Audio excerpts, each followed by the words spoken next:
Okay, moving on to match week 2. Predictions for this week. Firstly, Crystal Palace Man City. Crystal Palace didn't look very good against Everton. There's some decent chances, hit the post a couple of times, but I don't even know if Mateta is going to be playing for them by the end of the weekend. He's kicking up a fuss about trying to leave, saying his contract's invalid. He's been offered out to a few clubs, as far as I'm aware. I don't even know if he's going to be playing for Crystal Palace by the end of the week. So if they lose him, I don't see where their goals come from. So I'm going to go with Man City 3-0. Man City looked okay against Bournemouth. They didn't look bad. They started off pretty poorly, and Bournemouth started off really well. However, they come back into it in the second half. They created quite a lot of chances. Gay missed an open goal. Haaland missed an opportunity that you wouldn't expect him to miss, and they still ended up winning 2-1. So I think they've got enough in the bank, and I don't see them conceding against Crystal Palace. Next Saturday 12 o'clock kickoff, 12:30 kickoff. Liverpool Nottingham Forest. Again, both of these clubs didn't look very good. Forest have just been beaten twice on the bounce by Leeds, one in the cup, one in the league, and Liverpool got lucky with a draw against Newcastle. They played pretty poorly. They were just lucky that Newcastle made a mistake in the very last minute of the game, that allowed them to get a penalty and equalise. But they were extremely lucky. However, Newcastle seemed really up for that game, so I think that's the reason why um, Newcastle did well in that game, and Liverpool got a draw. We're lucky to get a draw. However, against Nottingham Forest, I don't think that's going to be the same thing. Liverpool's starting 11 is really good. They've just got no depth. But if their starting 11 can win the game for them, then they'll be sound. And I think they're going to do that this weekend. I've gone with 3-1. Um, Isak needs to get a goal to kick off his season. Um, but I think he'll get a goal this weekend. Next, Bournemouth Everton. Uh, Bournemouth looked really good against Man City, but then they started to like drift off towards the end. I think they must have just run out of legs because they grafted so hard in the first like 70 minutes to keep the game the way it was going. Everton, decent result against Crystal Palace, but I do think that Bournemouth have got a bit too much for Everton. Everton will make it difficult for Bournemouth, but I'm going to go with 2-1. Next, the two newly promoted sides, Coventry versus Hull.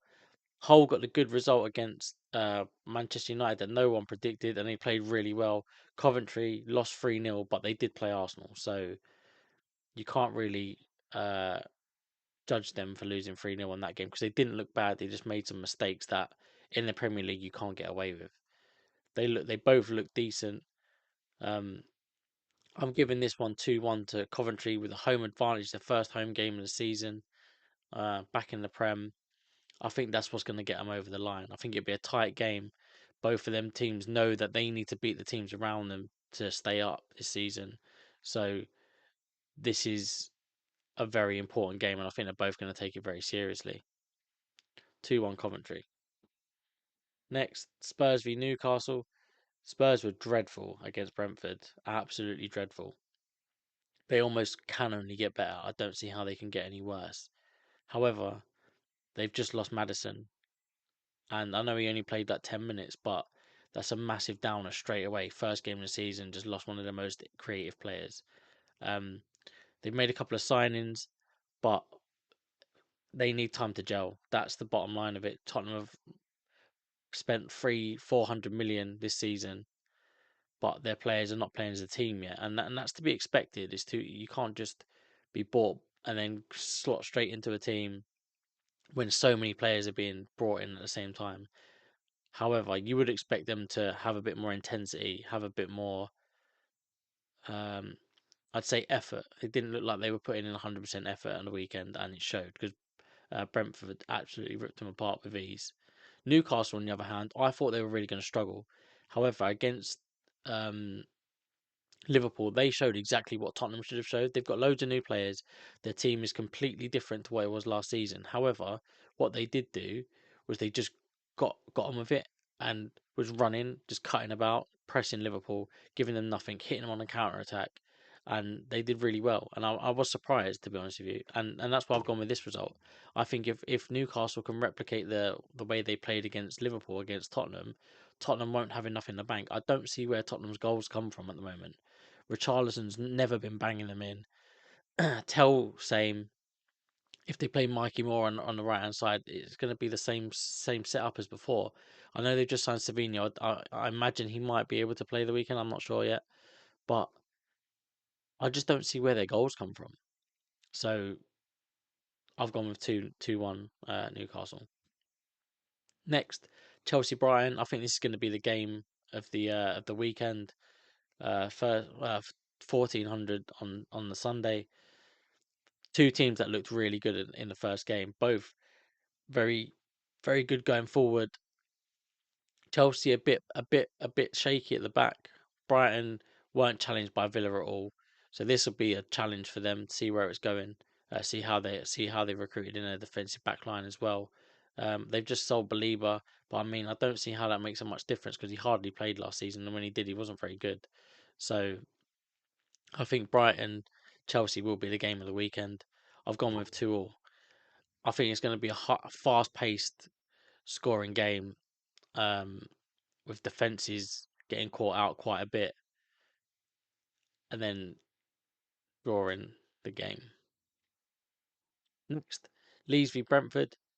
Leeds is a good result against Forest, and Brentford good result against Spurs.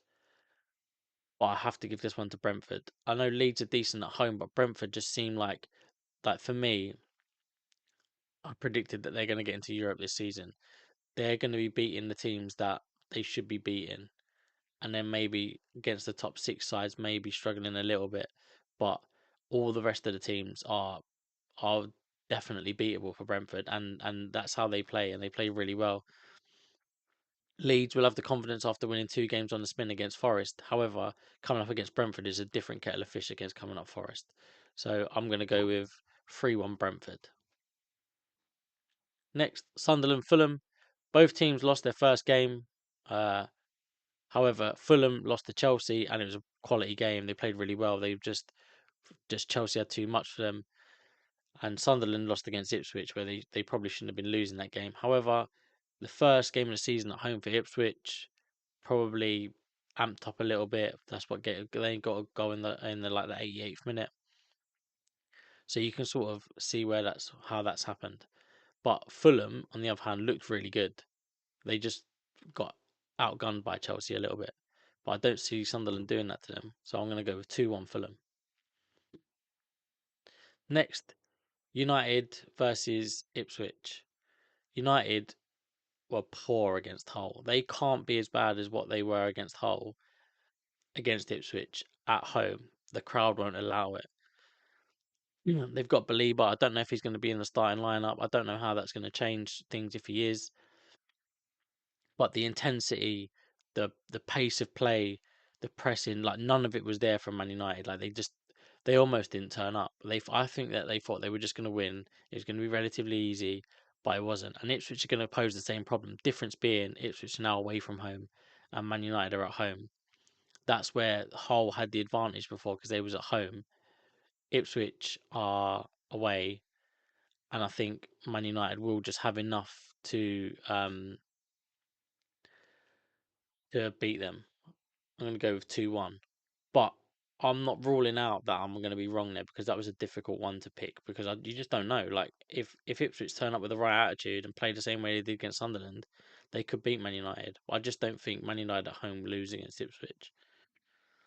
Okay, last game of the week on the Monday night, Aston Villa versus Arsenal. Aston Villa are in more trouble than I thought they were going to be in. They've had a lot of their best players leave. Still players leaving at the moment, like Ollie Watkins looks like he's going to be leaving. Didn't turn up at the weekend, which is ridiculous. Um, they're in trouble. They might be. I think they're getting Leon Goretzka, but that doesn't sort out all of their problems. One player is not going to fix the issues that they've got, and the problem they've got is coming up against Arsenal, where they looked absolutely on fire and ready to defend their title. All settled in. already playing from last season, added a couple of little additions to the team rather than decimating their whole team and starting again. They've got the belief that they can go on and win these games now. So I'm going to go 3-0 Arsenal again. And it could be more, to be honest. I've been a bit conservative with the 3-0. If Aston Villa played the way they did against Brighton, that could be more than 3-0 because Arsenal started really fast as well. I think Aston Villa are in danger if they don't make some signings in the next couple of days to strengthen up their team. I think they're going to be in real danger. And I wonder if Cons is going to play against Aston Villa. Who knows? Okay, thanks for watching. Leave your predictions in the comments if you think I'm right or wrong. Um, or if you just think a bit differently, just leave them in the comments and I'll reply. See you in a bit.